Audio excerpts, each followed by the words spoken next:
You're listening to Dude, Check This Out, Episode 6. Can't you feel it?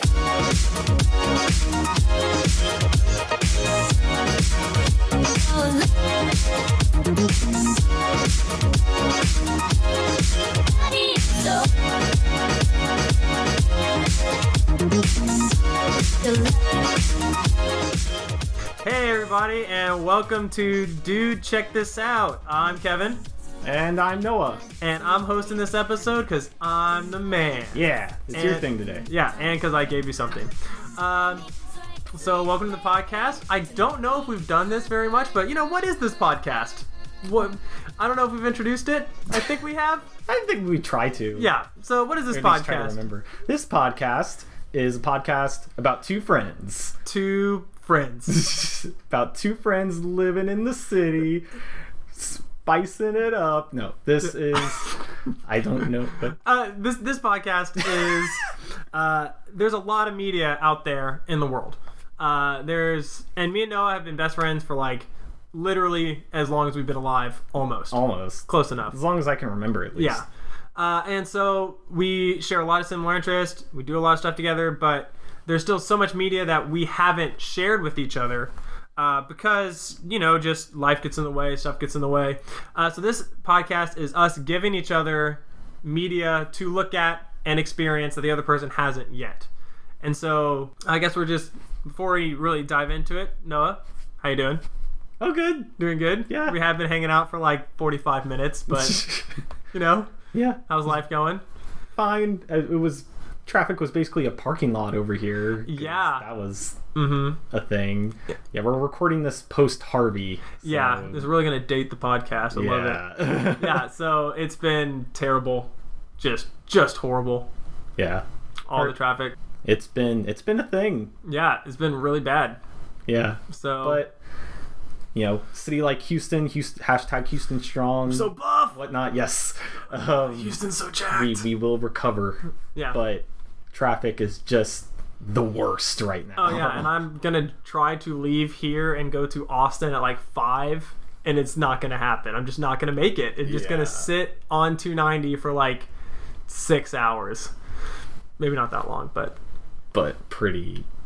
It's not an exaggeration. Oh, yeah, it's pretty terrible. Everything's still underwater. Yep. Cool. But yeah, how things been going with you? It's good, it's been fun. Been living life, living the dream, every day, all day. I guess the biggest thing with the hurricane right now, and going and helping people, and like some of my friends are bottom floor flooded, and that's terrible. Yeah. Or some other friends of ours. They just rented a house, and then the house got totally destroyed, and now they're moving back into apartments and that kind of stuff. Yeah. So, but it's good, life goes on. Yeah. People persevere. Playing a lot of video games because of the weather, so that's I have. fine. I played through Life is Strange. Oh, really? Nice. Yeah, that also made me feel a lot of emotions. Yeah. And being I think she's a freshman in high school, the main character, either that or whatever. But being a freshman in high school girl is the worst. Man, that game was it was so hard to be a freshman girl. Man, I didn't know it was so hard. Pretty And tough. now you know. And now I know. Thank you, Life is Strange. I've learned a lot about, the female condition. Not really, but a little bit. I've heard there's some pretty that game is a period piece in the 90s. And I've heard there's some pretty It's pretty nice. I would say it's not 90s. I'd say it's 2000s. Yeah, but I've also I think there's some references to Nirvana and stuff, and there's also some pretty cringe-worthy dialogue in that game from what I've seen. Hey Scuzzoid, get the flip out of here, or something It did make me feel very much like I was in 8th grade again. That was the lingo that they were throwing around. Yeah. I was in 8th grade. It's pretty fun. It was good stuff. Yeah, I beat that. So nice. I played it for 12 hours straight and then cried afterwards. Well, much like Life is Strange, thematically and whatnot, I played all 3 Sega Genesis era Sonic the Hedgehogs. Yeah. Comparable did you to Life also is Strange. cry afterwards? Oh yeah, just when Sonic's flying on Tails' airplane and flying off into the sunset, just so many emotions. Very emotional. Dr. Robotnik didn't even get to blow up that planet. Oh no. All right. Well, Anyways. let's actually get into it. Yeah. This past time, I gave Noah an anime to watch. Yeah. Called Your Lie in April. Or, here we go. I'm going to work on my Japanese. Shigatsu wa Kimi no Uso.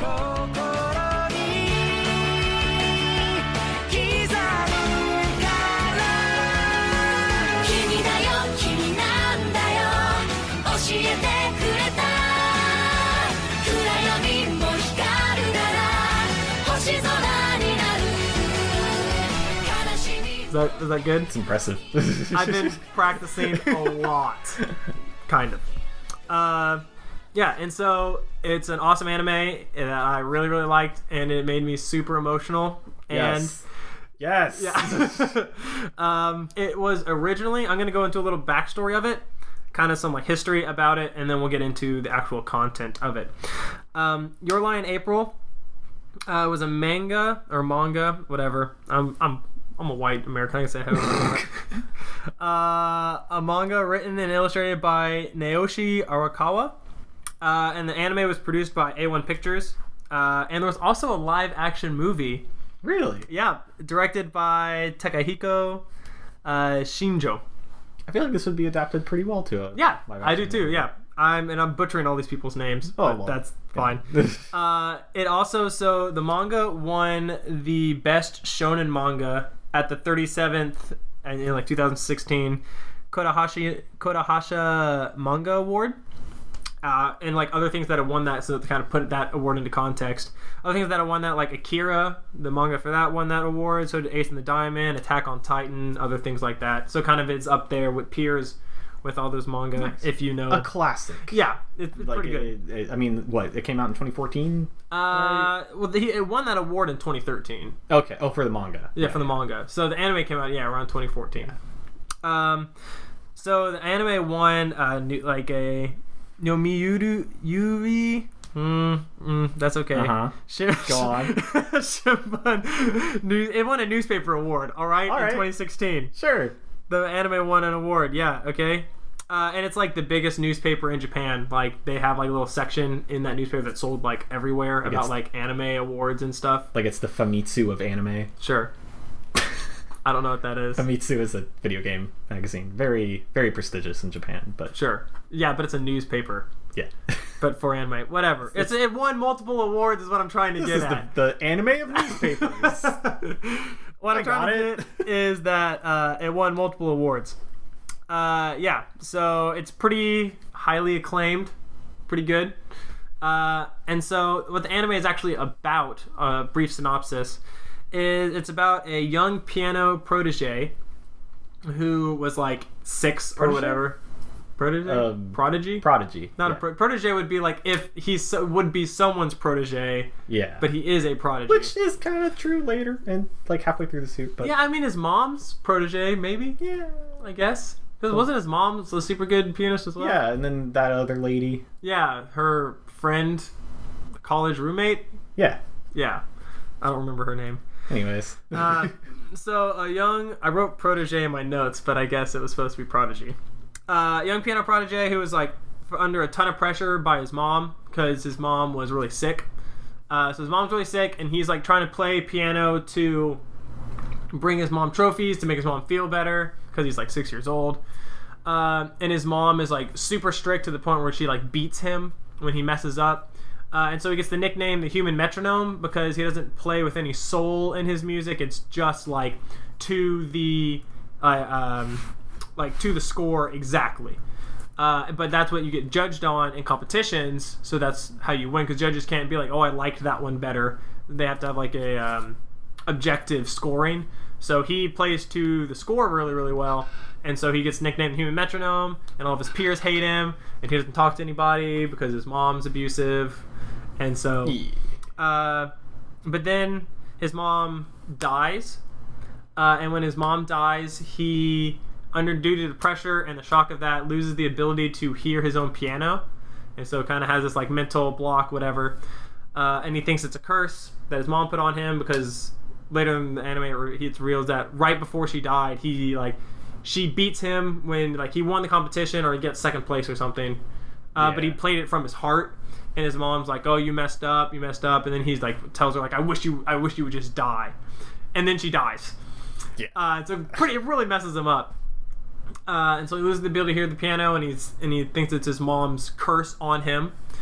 And so he like stops playing the piano. He's like, "Okay, I'm done. I'm not gonna do this anymore."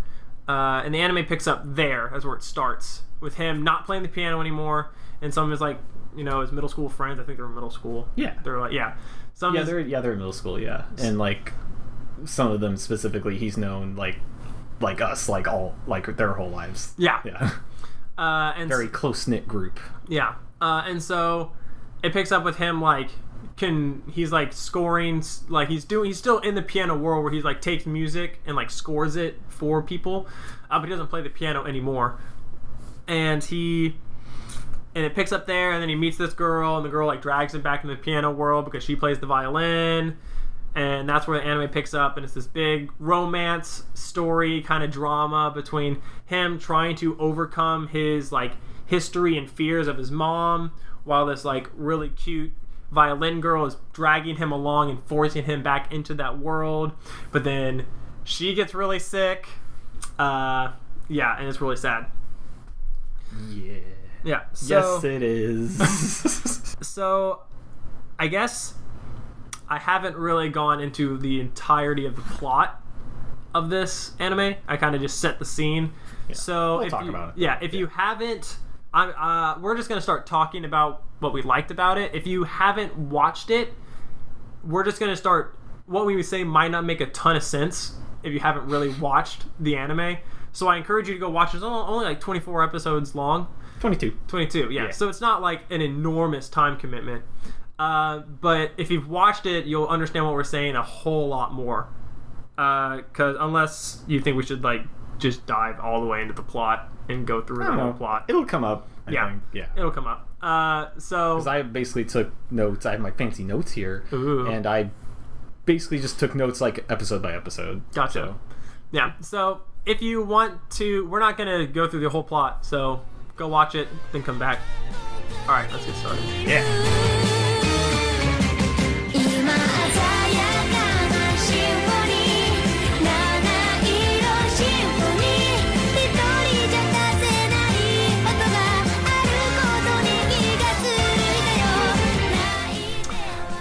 So, what did you think? I liked it. Yeah? Give me your play-by-play. This definitely, like, when I started watching this, I was, like, telling my, like, coworker, like, hey, I started watching Your Lie in April, and he was just like, oh, no, that's such a great anime, I'm excited to hear what you think, and, well, like that. I talked to some other people, and they had the same reactions, so it's definitely, like you were saying, it's got a very, like, it's only been around for, like, 3 or 4 years, but it's already kind of got, like, a classic status, like if you like anime, this is a required, watch, or like even for people who haven't gotten an anime, like you should watch this as like a good entry point. Yeah, I definitely think it's a really good entry point to anime because it's not like there's not a bunch of like magical girl transformations, kind of like awkward like Japan stuff.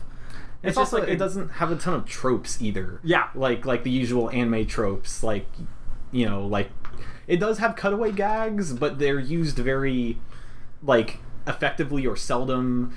Like like there'll be someone like there was a scene with Kosei's like best friend Tsubaki where like she was like trying to like get really good test scores, and there'll just be like a cutaway gag of like, oh, I got a B, oh ho ho ho, and like everything gets a little chibi and everyone's like, oh, what's she doing over there, and yeah, but, like there'll just be like little scenes like that, but it'll cut very quickly back to the stuff at hand, so that's good.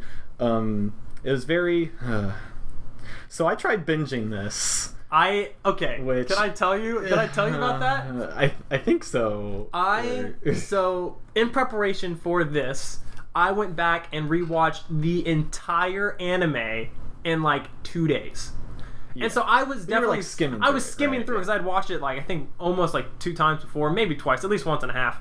And so I was like, each episode would take me about 10 minutes each because I would like skip through a bunch of just the talking stuff where I know what was going on and just kind of get the big feel moments.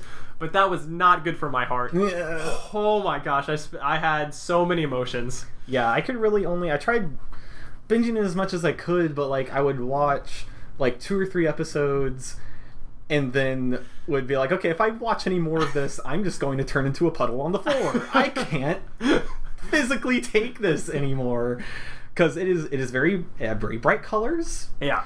There were moments that were very happy, but then there were also moments that were very, very sad and like throw your heart into a blender and make your stomach drop, kind of very emotional moments.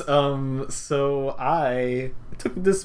We usually try to do these things in about 2 weeks. This definitely took me a little longer than 2 weeks to get through. But yeah, it was really good. I really like all the characters. Yeah.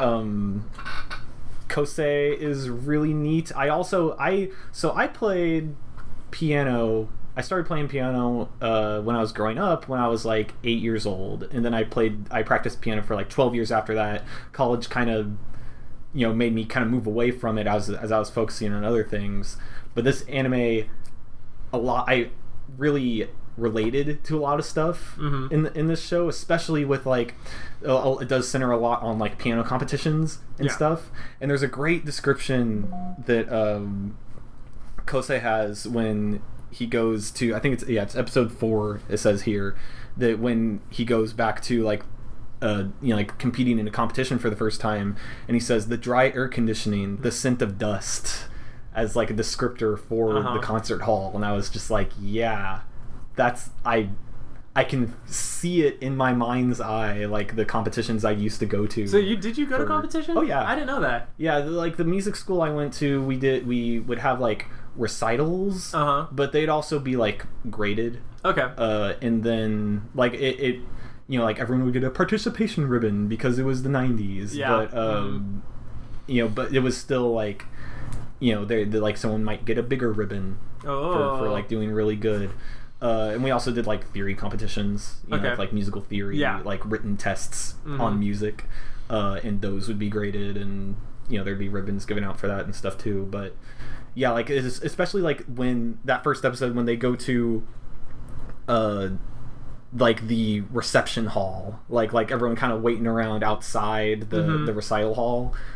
I recognized like the shape of the seats and just like the everyone's body language and stuff. It was very, very nostalgic for me, that whole experience, and it actually made me like, I'd walk by the piano in my house every once in a while and just kind of like tinkle on the keys and just like I should get back to this eventually. I still haven't, but that was one of the big reasons. Really like to check that out. It was one of the big reasons I wanted to give this anime to you, because I knew you played piano. I didn't know like really to what extent. I knew you like had recitals and you did like stuff like that and like the music theory, but I didn't know you went to competitions. And I don't think you were as serious as these piano people are in the anime, but I thought that was going to be like a big like kind of like homing point for you that you could really like latch on to, and all the stuff that he would go through, you'd really, really relate a lot more than I did. Yeah, because I had like through my time with piano, I had maybe like 3 different teachers, kind of like through different stages of, like developing as a person, or I guess like going through like different like grades of school.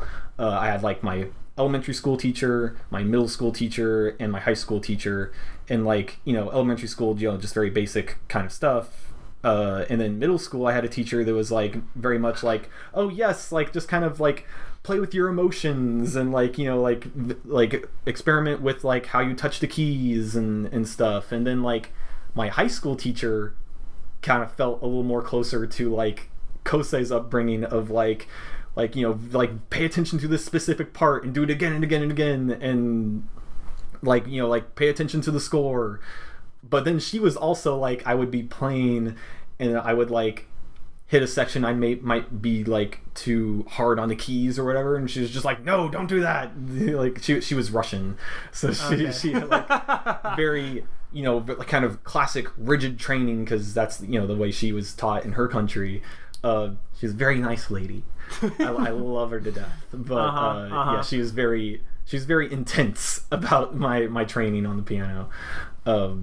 So I kind of identify with kind of all the different kinds of teaching that is brought up in the anime. But yeah, that I really liked the emotional level that resonated with me personally. Yeah. In the anime. But yeah, it was really cool. I really like everything is just done with such a kind of class to it, kind of like what we were saying, like that it doesn't necessarily adhere to the tropes of anime. Like at the end of a lot of anime, like during the credits sequence, they'll have like the little, like, you know, cute little banter about what's going to happen next episode. But like I noticed like right away from the first episode that like it'll have like the end credits song, and then when it gets to a preview of the next episode, there's no dialogue. It's just like, here's some quick glimpses of what the next episode's going to be, and we're out. Yeah. Like I thought that was a really cool kind of alternative way to do that, to match the tone of the show. Because like you don't, but the kind of show this is, you don't want a lot of like, you know, like, oh, here's some cute dialogue from the characters after this soul crushing moment. Like that doesn't really fit. Yeah. Speaking of that, something that I thought was really interesting about like the story structure of this anime, I found like they would have like in the middle of the episode would feel like ends of episodes of other anime. So it'd be this like big, like huge moment of like you would like discover, all right, here comes the big spoiler warning. What's her name? Kaori. Then she's like, oh, she can't walk anymore. Or like, oh, she's like in the hospital and really, really sick. And that would happen like in the middle of the episode. And so this was the only anime where there'd be multiple times where I was watching it and I'd be like, and I would click like, oh, is the episode almost over? And then realize I'm only halfway done. I thought it was like really interesting that they would have these big climaxes in the middle of episodes, and then like you would get to see the fallout of that climax right there. So like one example is when like she gets put in the hospital, and she can't come to a recital because she's in the hospital now, and then it's like, oh no, she can't make it, she's in the hospital. And I was like, oh, is that like, and it had this big feeling of like, oh, it's gonna be this big cliffhanger, and then it would be like, oh, wait till after the commercial, and the commercial would come back, and then be like, oh shoot, we're just gonna see what happens right now. And so I thought like on a lot of episodes it felt like it would end on kind of a note where it wasn't like this huge cliffhanger a lot of the time. The episodes would end on like them like kind of like becoming resolute to face whatever the next thing was, and the big cliffhanger of like the big emotional crux of each episode would happen in the middle, not at the end, which I thought was a really interesting way to do it, because it wasn't like it seemed like the anime was confident in itself that like, oh, you're gonna want to come see the next episode because you're invested in the characters, not because there's this huge cliffhanger right at the end that you have to come back and see, that a lot of anime does. Like, you know, a lot of other shonens like Bleach or Naruto or like other stuff like that. Like Bleach for sure, I've watched enough of that to know that like at the end of each episode is like this, oh no, what's gonna happen, holy crap moment, like at the end of like every single episode, and it kind of gets tiring after a while. And I thought this anime did a really good job of being confident in itself, to not rely on that to get people to come back. Like at least like the end of every episode would be like a resolution to like that episode's kind of like story structure in that specific episode. Like there's the episode that opens with Tsubaki like carrying Kosei on her back as a like little kid. When they're little kids. Man, that's and a good like episode. he's like he like skinned his knee or something, and he's just bawling about that, and Tsubaki's like, oh, come on, like we're gonna make it, it'll be fine. And then like at the very end of that episode, Tsubaki had like lost her softball game, and it like just was really just like made her so sad. Yeah, because it was her fault for losing it because she was thinking about Kosei. Yeah. And she just starts running the bases and gets knocked out at third or home or whatever. Yeah, and she's like exhausted, and Kosei has her on his back, and they're like walking along the same railroad tracks that they were when they were kids, and she starts bawling, and that's like the end of that episode. It was like a really nice closed loop for that episode. But like you said, like the show is so confident that its characters are so great that you want to see them in the next episode. Yeah, they don't really, because I think in the middle of that episode was like when it was at the softball game, and she like, you know, she hurts her ankle or whatever, or like she's rounding the bases and she's almost out or whatever, and that's the cliffhanger of like, oh, what's going to happen at the end of this softball game, and that's in the middle of the episode, instead of like, oh, what's going to happen, you don't know, oh, we'll see you next week kind of deal. Yeah. Super cool. Yeah. So I thought that it was like the like the anime was very confident in itself. Yeah, I like that a lot.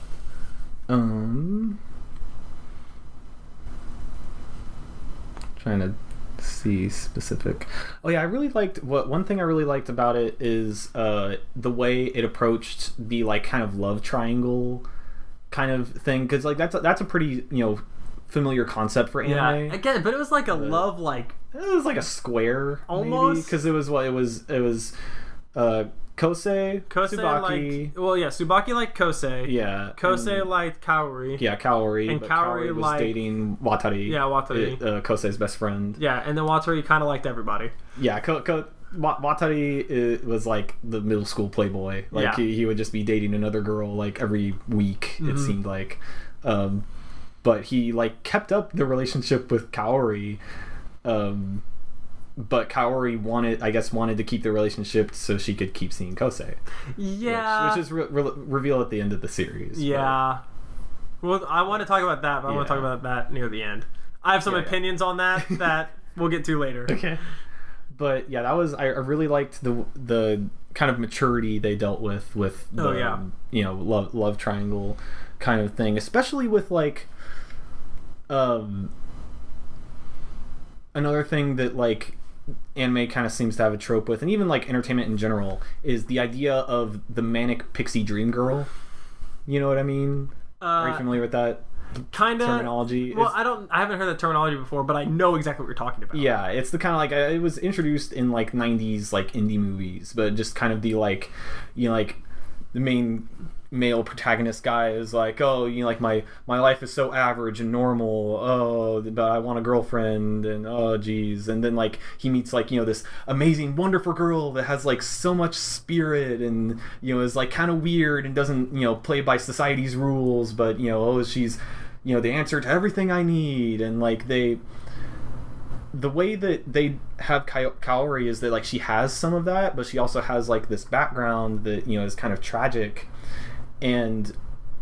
But she pushes Kosei in such a way, like Kosei when like is so broken before he meets Kaori, and she pushes him to like be a better person. Yeah. Like it's not that like she is the thing that he needs to like make his life complete, but like she is teaching him that like you don't need me, you already have you, and like these are the things you need to do to be a better person. And that's obviously very endearing to Kosei, but like she's much more independent than like the like average manic pixie dream girl would be. Yeah. And like as it goes on, because it kind of starts out that way a little bit, but like they do a cool job of like kind of showing throughout that there might be something else going on here, she might not be as perfect as we thought, or whatever's going on, and then by the end of it, she's relying on Kosei just as much, if not more, as Kosei's relying on her. Yeah. And so, like, it kind of starts off that way a little bit, but then, like, halfway through, near the end, all of a sudden, she's not... Like, she's still to Kosei. It's kind of his answer, like, his... Like, she is what he needs. But as she teaches him, like, no, you're good enough on your own, he also, like, kind of is teaching her and, like, showing her that, like, okay, like, I'm here to support you kind of deal. And he becomes... the manic pixie dream boy for her, kind of a little, not exactly, but like it's not just that, it's like a much deeper, more human, real like kind of relationship.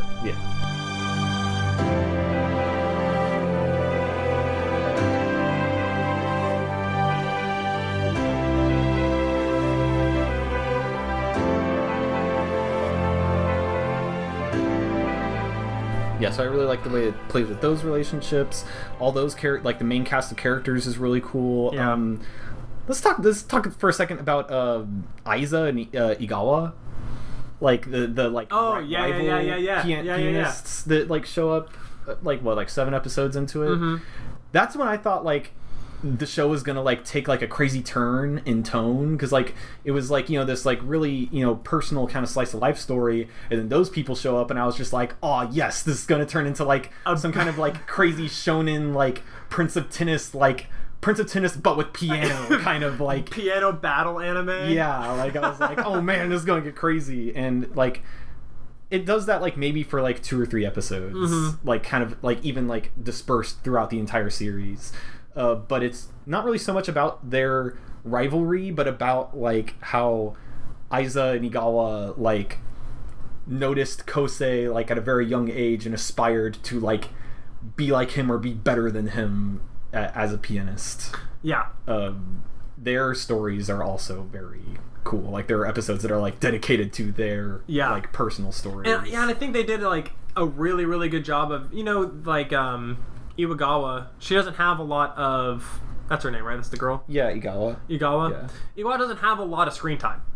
Oh no, she really doesn't. But she has like a huge, like she seems like a very deep character and has a full like kind of feels like an entire character. And her relationship to Kosei is very unique in that way. And so she seems like a very cool character that Kosei is going to either rely on or like, you know, be a part of, whatever, throughout. Once, you know, as the story continues on, as he continues to be a pianist and that kind of stuff. Yeah, and Aiza even like his moment where like he was so like, you know, such a fiery determination to beat Kosei, and then like there's the moment where like Kosei's just kind of hanging out with Igawa in the hallway and like, hey, we're sharing this sandwich. Want to come join us, Aiza? Sandwich. Yeah, and like Aiza's just like, we're in this like such heated competition, and I should be like, you know, like have this furious, you know, sense of rivalry with you, but like, hey, we're just hanging out in like this hallway eating sandwiches, and it's kind of nice. And like you kind of see like even like with the flashbacks where they're all sitting together like as children, you're just like, this could have been like one of the best friendships ever, but they're just so caught up in their rivalry. And obviously Kosei, you know, had his like 2-year breakdown. Yeah, but it was just really cool to see that relationship. Also, I want to talk about Aiza for a second. In his like very special episode, like toward the end, I think it's like episode like 18 or something. Okay. Where it's like his performance at like the like, you know, last like December Japanese piano competition. The piece he plays immediately like fired on all cylinders for me, because that was the piece he plays is Chopin's Etude number 10, option 12, I believe is the. Hang on, let me look that up. Yeah, and that's the episode where it's all about him. Option 10, number 12. And it shows like his history and all that stuff. Yeah, but like he started like right when he played like the first movement of that piece, like I heard the first note and my heart just immediately was like, I was like, oh yes, oh this is the one, because this is like one of the last, like when I was in high school, I think this was the last piece I performed in a recital. Oh jeez. And it's very. It took a long time for me to practice that piece, because like it's. I might like filter in some audio here for you know listeners, but man, it is just. It sounds crazy. It like especially like the like bass hand, like the left hand just goes nuts, but like from my perspective at the time when I was practicing that, you know, like at that skill level, once you get that left hand down, it's pretty easy, because the left hand does like kind of the same thing a lot. It just has like this like rushing up and down, and then the right hand just gets to do like really awesome, just like intense, you know, like melody. But I heard that and it was just it was just an instant rush of nostalgia for me. And then like we get the whole history with, you know, like his whole kind of character arc throughout. Yeah, you know, his growing up, and his little sister's awesome too. Oh yeah, that was, I will say, one of my favorite episodes was him. It was when Kosei and his little sister have their recital. It's Nagi. Yeah, Nagi. Yeah.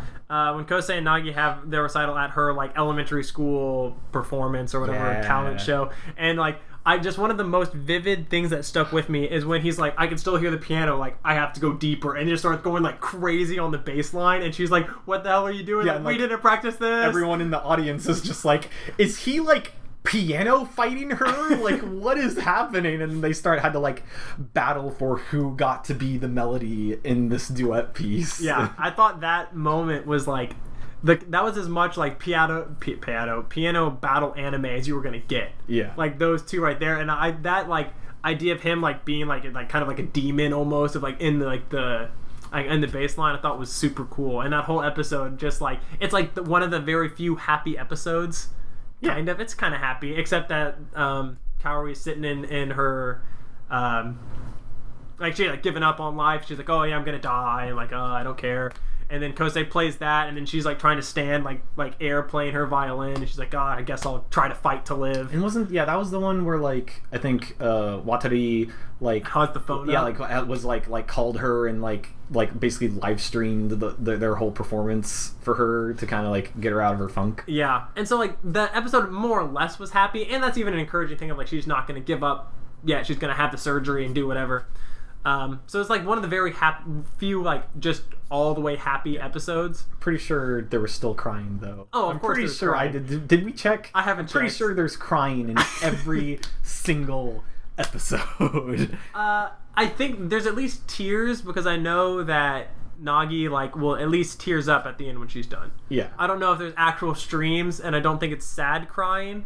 But there's definitely at least tears. I know at least like more than half of the episode. Oh yeah, easy. Or more than half of the episodes, I got glassy-eyed, if not like outright cried. Like I'm pretty sure like one or two episodes, like a tear actually rolled down. Oh yeah, no. And I mean, in every episode, I can almost guarantee you, in every single episode, there's at least a tear, at least tears showing, and probably in the majority of them, there's actual like sobbing.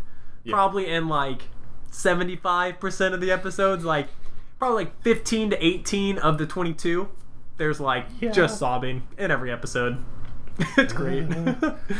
But yeah, I really speaking of Nagi, I really like her relationship with Kosei because his mentor lady Seto, her and her daughter's adorable. Oh yeah, she's the best. But I really like her character, how like she's kind of trying to get Kosei back on his feet as kind of a way of honoring his mom and their friendship, but also like teaching him the joys of being a teacher. Yeah, like that there's more to being a pianist than just like competition and playing the score. It's the joy of teaching someone else and bringing the gift of music. Yeah, and like different takes on how to perform that music. Yeah, and being a pianist isn't just about playing the piano. There's like more to that world than just like practicing and performing. There's like more to it than that. Yeah, I thought she was super cool, and her kid was super cute.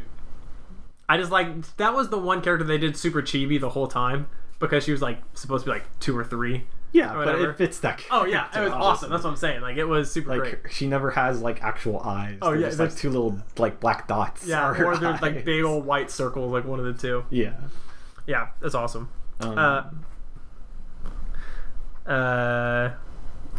So, do you have anything else you want to really talk about, or I got some stuff I wanted to kind of hit? I guess just the soundtrack for this. Oh yeah, that's what I was going to go through. Yeah, the soundtrack is just so good. Like between like all the like different like pieces that they picked out for all the like performing moments, but then also like they have these moments where like the music will get just so like kind of cool, where like Kosei will be like just like laying down in the music hall at school on the ground, and there'll be like little peaceful moments where like the music has like elements of piano, but it sounds like electronically augmented, where it's just like like little like plicky plunks or what it's hard to describe it, but it sounds very like kind of technology influenced and just like really chill, and I would listen to that just casually if I wanted to. And like let's just be real, there are both of the intros, but the first intro is so good. The first intro is so good. It's so good. That intro I would like not skip. Every time I'd bring up an episode, I would just need to listen to that intro because it's so good. There's so much energy in it. I really like the second intro was cool too. I mostly just like the way the Japanese pronunciation of symphony. Really symphony. The symphony. Yeah. That entertained me, but yeah, and I did like how it was like always predominantly piano was like always in the background. If there was like background music in the anime, like in this specific scene or this guy's doing a monologue or whatever, there was always like piano was always featured kind of in the background music because that's like kind of its Kosei story. Yeah. So I thought it was super good. I really liked this was like one of the animes that I felt had some of the best, I guess not best, but like some of like the brightest and the most fitting art that went with the story and like what it was trying to tell. It's got a unique art style, especially in the faces. Yeah. I think is like very unique for like modern anime. Like especially there's like a lot of like emphasis on the lips. Yeah. From because like other animes, like especially with modern anime design, like faces are usually like huge eyes, huge pupils, like a little dot for the nose, and like very small mouth. But the mouths in this had like a lot of lip. And were a little bigger than usual. Yeah, and I thought they did tears very well. There were lots of them. Yeah, with a show with this much crying, I'm sure they paid special attention to like we gotta make these tears look real good. And they were really good. And so I thought that like it did like a really really good job of like the really bright and like colorful colors, which is a little silly to say, but like vivid colors. Yeah, there's the word vivid. It was like a good like kind of contrast to the darker tones of the anime. Yeah, and like would really bring out in those moments where you're supposed to like feel like happy or feel for those characters. In those moments where there was like really bright colors, it felt you really got to like see that. And I thought that the art style did a really good job of pulling out all the emotions that you were supposed to feel from the characters. So I thought the art style was like, and it's I haven't seen another art style similar to this. I guess I haven't watched a lot of shoujos, so maybe more shoujos have this kind of art style. But for all the anime that I've watched, there are very few that looked as like bright and colorful and like emotional as this art style did. Yeah, I'd say that it's pretty unique even in the realm of shoujos. Like it might be most comparable to something like, I don't know, like Princess Jellyfish is an example. I think that the faces look kind of similar. But yeah, the art style is so great. And like you were saying about like the kind of contrasts and like emotion where like you have like the moments where like Kosei is like early when he's like trying to do competitions and he still can't hear the piano. Yeah. And like the visual of like him playing the piano and then like all of a sudden he's like under the ocean and like all the color just drains because of the darkness of being under the ocean, and like the sound that the piano makes is just like you just hear a bunch of like thuds on the keyboard and just kind of like eerily like strained, you know, music sounds. But then, you know, you have music moments like, you know, he sees Kaori and like everything turns like bright and pastel. Yeah. You know, like she's a flower in April, and you know, but yeah, they had a real mastery of like visual communication of emotions. Yeah, and yeah, so I think the art style is probably more so than in most anime like brings something like everything is like to an end. I think the art style did a really good job of like continuing to facilitate the story that they were trying to tell. Yeah.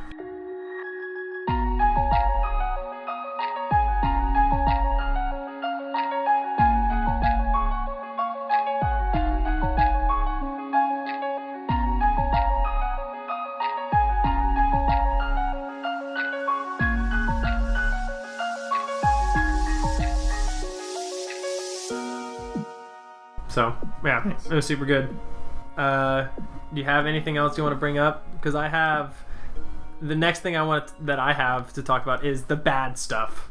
Yeah, tell me about that bad stuff. Like stuff you don't like about the series. Okay, man, and pretty much stuff you had issues with. Everything. If the story ended before he got the letter when she died, I wish that letter was never in the end. Really? I thought the letter was the worst. I thought the letter was fine. It was terrible.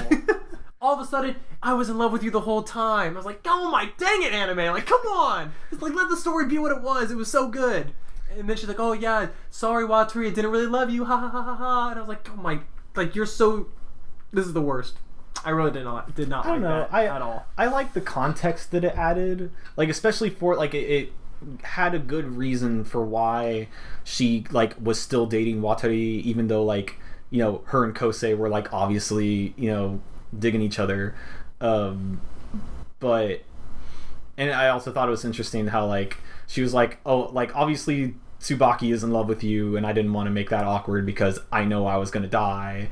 But that also like the thing I have issue with is like I want to see, well, I guess I don't necessarily need to see it, but like the like aftermath of like after she's dead, because Kosei should not immediately start dating Tsubaki. Yeah, that'd be a mistake. Yeah, especially because like, you know, there'd still obviously be some emotions there, but also because like, I mean, I want them to be together so bad because they're so great, but like, especially in Tsubaki's case, it'd be terrible for like, well, the lady I was in love with is dead, so let's start dating now, and like, you're my second choice kind of thing. I didn't get that from the end because she goes like, oh, like, don't think you'll be alone, like, I'll always be there or whatever. Yeah. And he's like, okay. But I think that's just something that like time will heal. Yeah, and I do think that specific thing was more of a like, she's saying like, okay, like, you know, take like you can take whatever time you need, but just know like, I'm still here for you and I won't leave you, so whenever you're ready you can come to me. Yeah, because he's like going to like a special music school in Japan,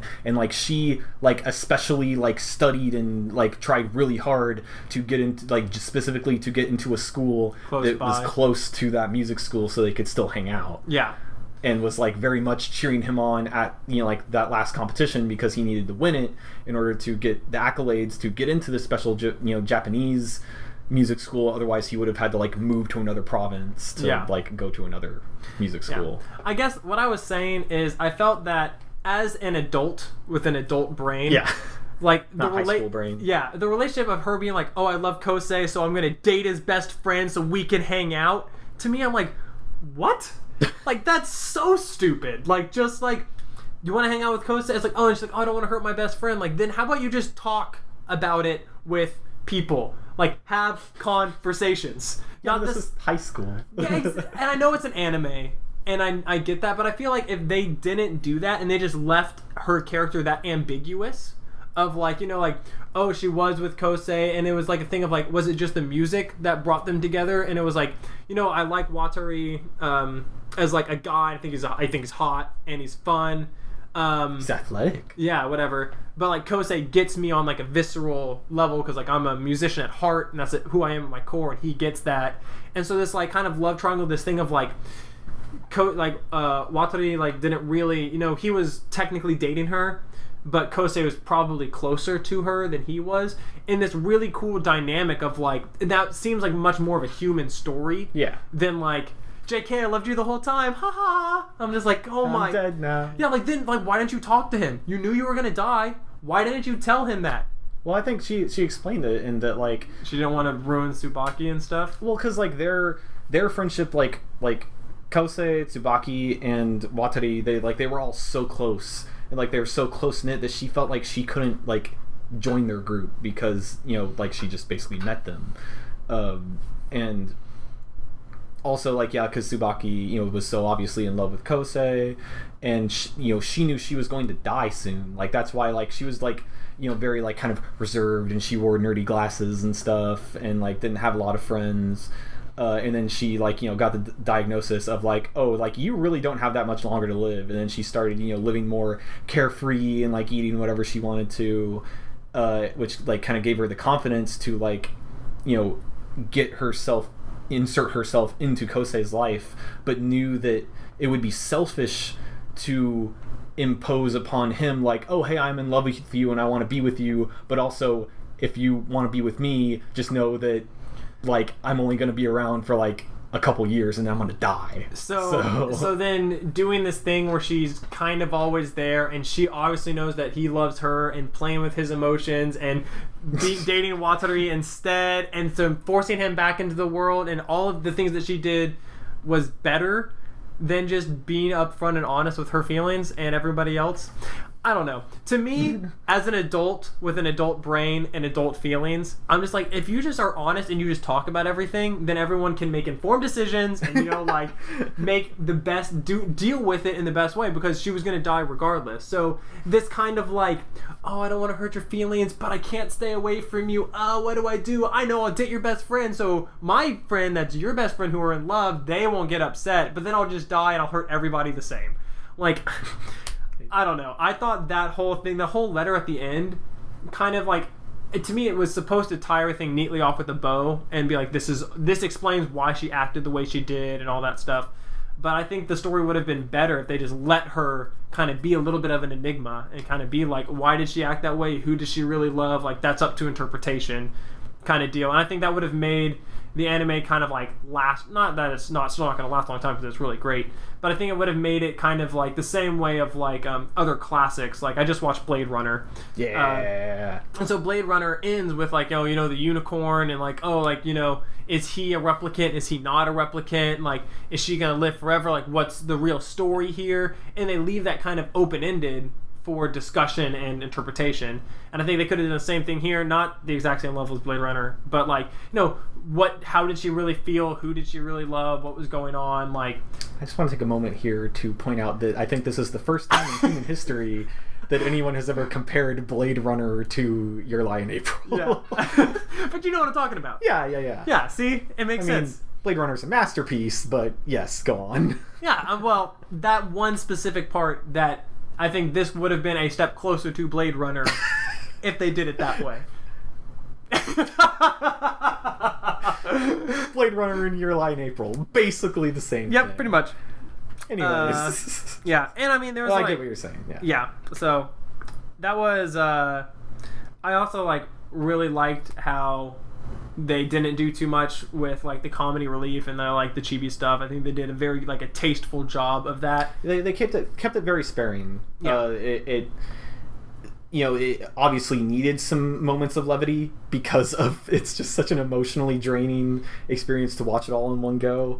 But yeah, tell me about it. Yeah, but the jokes were like very, light and quick and just enough to kind of, lift your spirits a little bit before getting back into it. Yeah. And I do also think that they did a little heavy on the narration. People like talking, like especially Kosei, like sitting and talking in his head all the time. And I like powered through this thing. So I'm talking about from that perspective.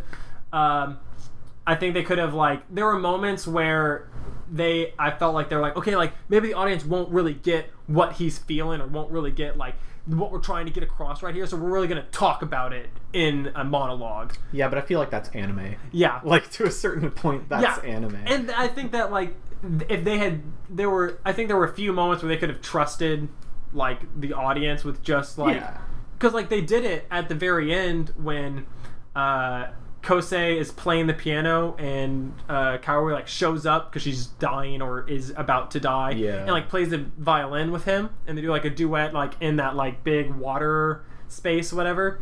And there's no dialogue. There's not a monologue in his head, be like, "Wow, this is amazing! I really love this girl, whatever." And it just lets the moment speak for itself.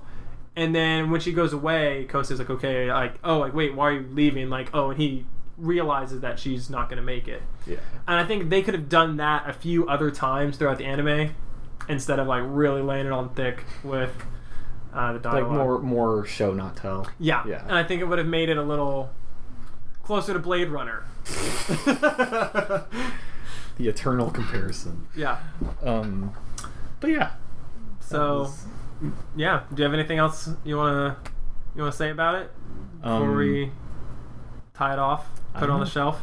I recommend it to anyone who's fans of real good music. Mm-hmm. Very bright and pretty colors and lots of crying. So hey, if you like Steven Universe, you might want to check out Your Lie in April. Yeah. Because like Steven Universe, there's a lot of crying. Yep. So okay, I want to add. We're gonna add a new segment. Okay. And the segment is the rating. We're gonna rate it. Okay, yeah, sure. So let's do it. On a scale of 1 to, this is a story of a girl who cried a river and drowned the whole world. Where would it be on that scale? That sounds like that sounds like a very skewed scale because that sounds like a scale from not very good to also not very good. A girl crying the whole world. You get what I'm going with here. I don't know. You want me to come up with another ending? You want me to come up with another 10? I mean, if I had to put it on a scale from 1 to this is a story of a girl who cried a river and drowned the whole world. Yeah. I'd probably give it a hey now you're an all-star. There was a very strong star motif throughout the anime. Okay, fair. That's fair. All right, good to know. So there you go, viewers. That's the listeners, you're watching. There you go. There's Noah's rating. Cool. It was really good though. All right, that's the new segment I want to add. I actually don't think it's comparable to the masterpiece that hey now you're the All-Star by Smash Mouth is obviously, but yes, I think very highly of Your Lie in April. Cool. Well, yeah, great.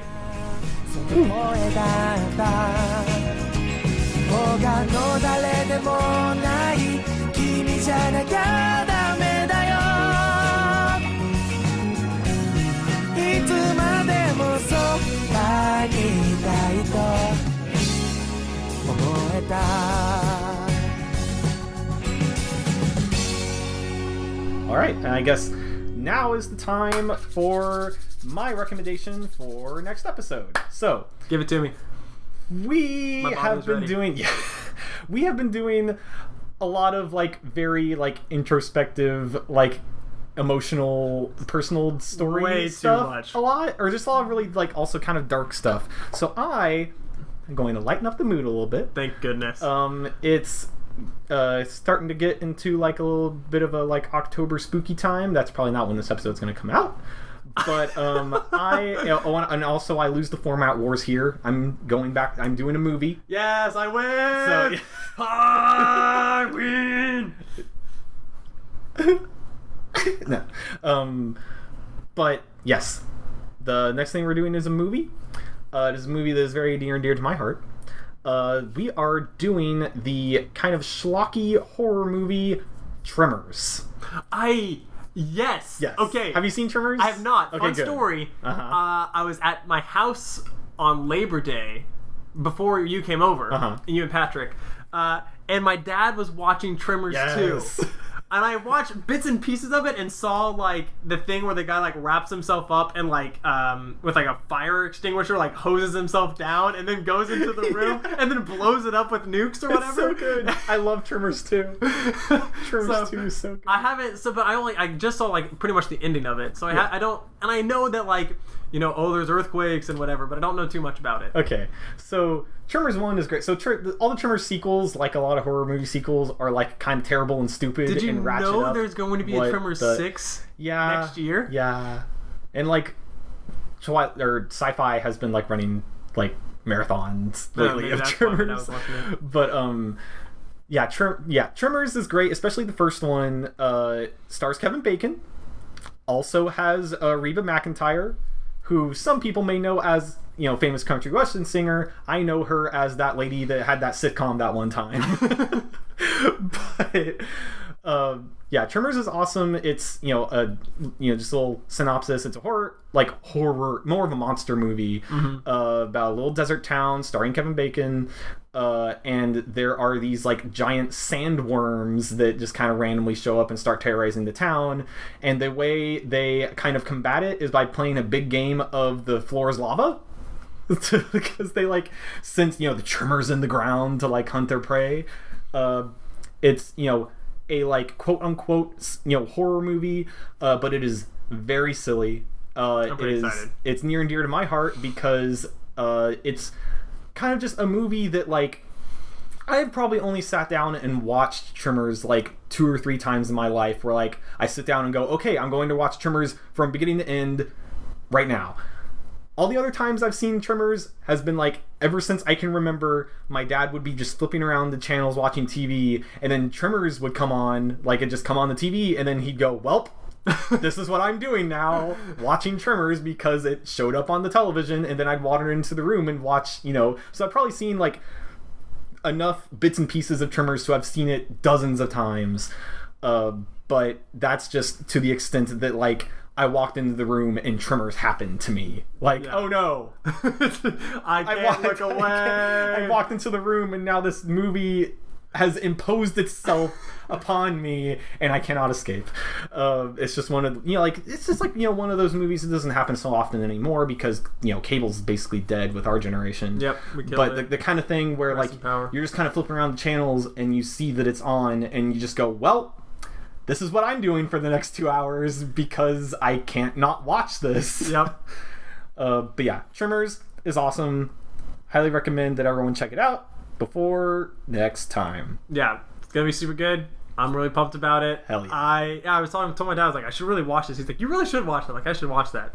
Cool. Reba Well, McEntire, Kevin Bacon, giant sandworms. What's not to love? Exactly. Well, thank you guys for listening. We do have a Twitter and a Gmail. Yes. That we haven't talked about very much. No. Our Twitter handle is @dudecheckthis. Yeah, that's right. There's some underscores there. Dude_check_this. Yes. Think of them as spaces, but they're represented by lines. So it's a tough concept that I'm putting out there. It's deep, dude. It's deep. Thanks. I appreciate that. And we have an email at dudecheckthisoutpodcast@gmail.com. Yeah, send us some emails. We might, make that a segment. Yeah, once we get them. Yeah, once we get them. Yes. And we actually start putting these episodes out. So if you have something that you think we should really watch or really get into, once we run out of things to show each other, which probably will never happen, but it might. Yeah. Eventually. Or if you just send us something that we both really, really need to watch, that we look at and we're like, oh yeah, we really need to watch that, we'll definitely do it. Or just tell us about, what you thought of a thing that we talked about and how very wrong we are about our opinion of said thing. Because we're probably wrong. Probably wrong. Yeah. All right, cool. Well, thanks for listening. And we'll see you next time on Hey Dude, Check This Out. Woo!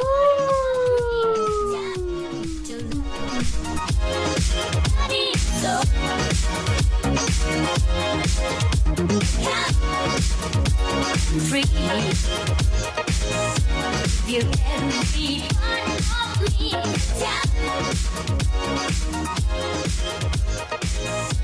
Every part. Kevin turned into a ghost. It's over now, He right? floated through the wall. I'm back. Oh my god.